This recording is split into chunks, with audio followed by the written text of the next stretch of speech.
before finally arriving in the K-pop scene with Into the New World. In 2007, Girls' Generation practiced their debut song for an entire year. But the anthem goes way back further than just that. Despite it being one of their signature songs, Into the New World was not made for Girls' Generation. The song was written by SM's hitmaker Kim Jong-bae, all the way back in 2002, years before some of the Girls' Generation members had even joined SM.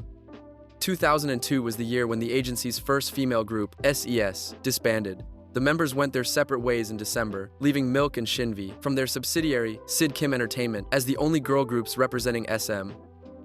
The company would only debut another group of girls again in 2005, with The Grace. Because of that, it is believed that Into the New World could have belonged to any of them at some point. Due to its sound, some fans speculate that it was made for Milk. As from all the groups mentioned, it seems like they have the discography in which the song would fit best.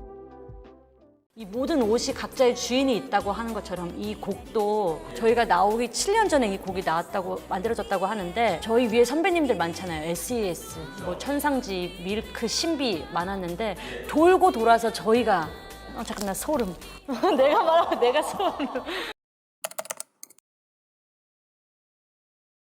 Boa's record-breaking English album gave us a lot of hits that we are still jamming to, from Eat You Up to Energetic and more. But one B-side that went pretty unnoticed has a very interesting backstory.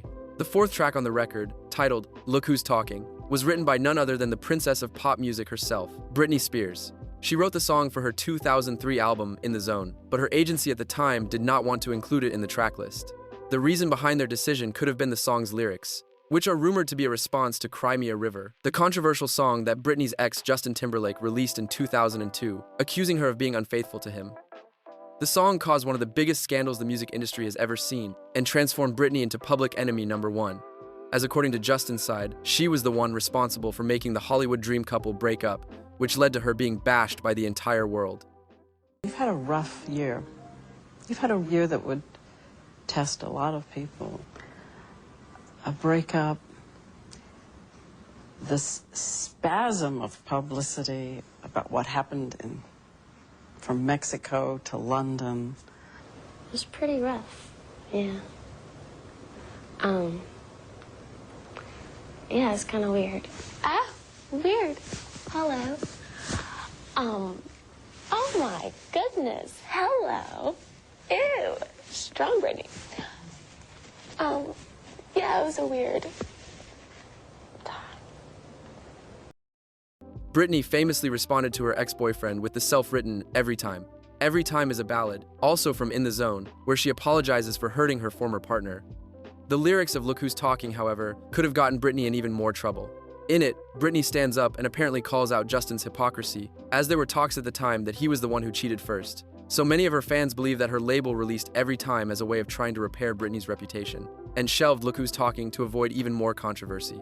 Look Who's Talking would then only get off the ground in 2009 thanks to Boa, who curiously was always dubbed the Asian version of Britney.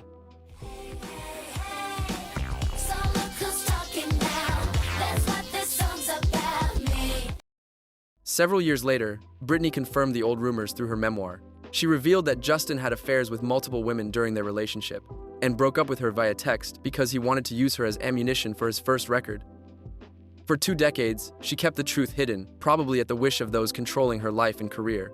But the hardcore Britney army had already heard about the rumors long before, and also knew about Look Who's Talking.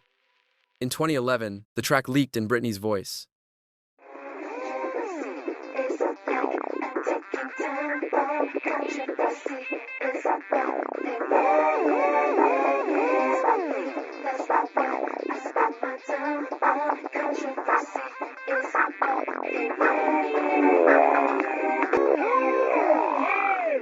So look who's talking now. That's what this song's about, mate.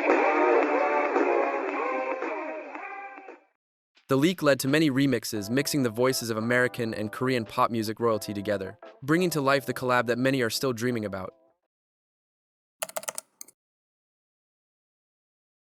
The infamous song that introduced 9 Muses to K-pop, No Playboy, caused quite a stir when it was first released in 2010.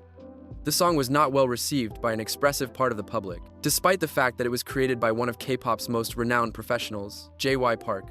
He wrote and produced No Playboy for his group, 2PM. The boys recorded the song, but for some reason, they didn't stick with it, and the song was passed around JYP.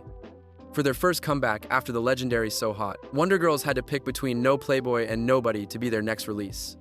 There's also rumors that JYP considered giving No Playboy to Miss A, but I was not able to confirm this one. In their documentary, it's possible to hear the 9 Muses members practicing the song in the voice of JYP.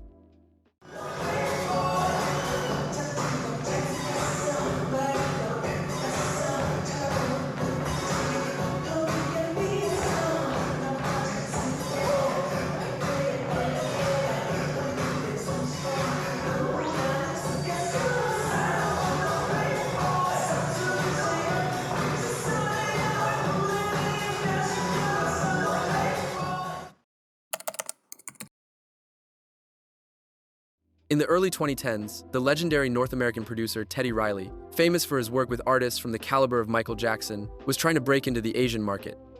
He partnered with the agency Dr. Music, and working as a team, they debuted the girl group RaNa. RaNa's first EP was titled Teddy Riley, the first expansion in Asia, and came out in 2011.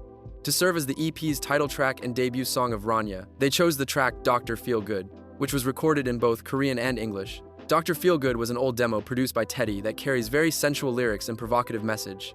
The song and its music video shocked South Korea, being labeled as too hot for netizens. Due to this very reason, the song suffered a lot of censorship in Korea, which was something that maybe Teddy couldn't have predicted, as he originally created the song with Lady Gaga in mind, pop music's very own rule breaker. He worked on her album The Fame Monster in 2009 and produced Dr. Feel Good specifically for her. When you think about it, the track carries a lot of Gaga-ish elements and would have fitted into her early discography perfectly. But after hearing RaNa singing, Teddy thought it fitted the group's style better.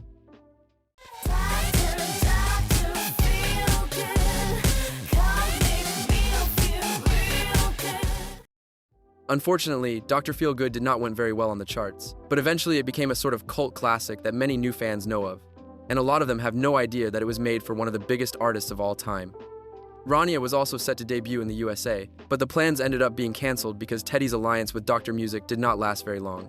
He took everyone by surprise by revealing through his Twitter account that he was not longer associated with the company due to their quote-unquote shady business. If you guys would like a detailed video covering RaNa's crazy career in the future, let me know in the comments.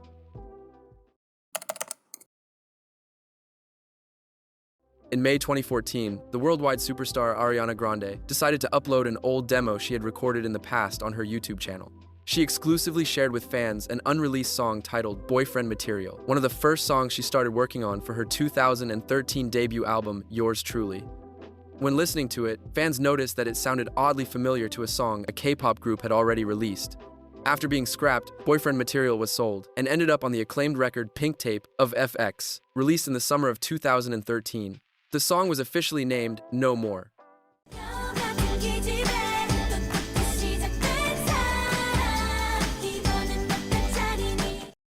While both versions carry a different message in their lyrics, everything else stayed the same.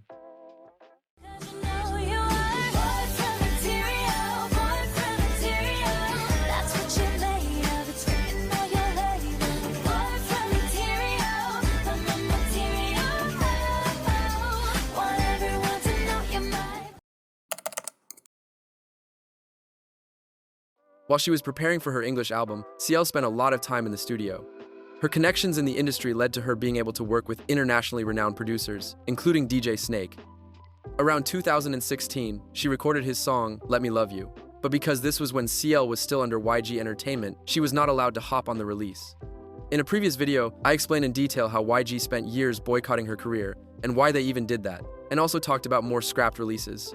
In case there's someone watching who doesn't know about it, I'll leave its link in the description.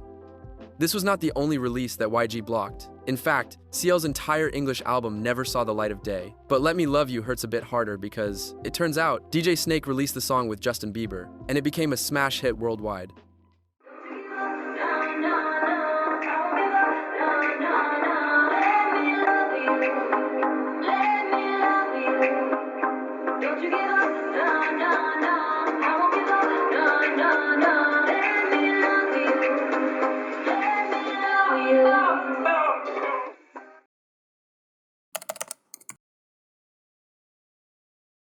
After finishing the promotions of their hit Black Dress, CLC quickly returned to studio to record a new song titled La Vie and Rose. The group recorded the song sometime around May of 2018, and it already had a choreography when the group's label, Cube, decided to pass the song to a new agency. Cube explained that they thought the song would be wasted if released by CLC, as they wouldn't be able to promoting it enough. A video showing a dance practice mysteriously popped up on YouTube in November. This case became famous because it exemplifies how poorly Cube treated their own group. And of course, because La Vie and Rose was released that same year by izone, turning into one of the biggest hits of 2018. Since CLC was slowly gaining momentum, fans couldn't help but wonder if this song could have given them their breakthrough.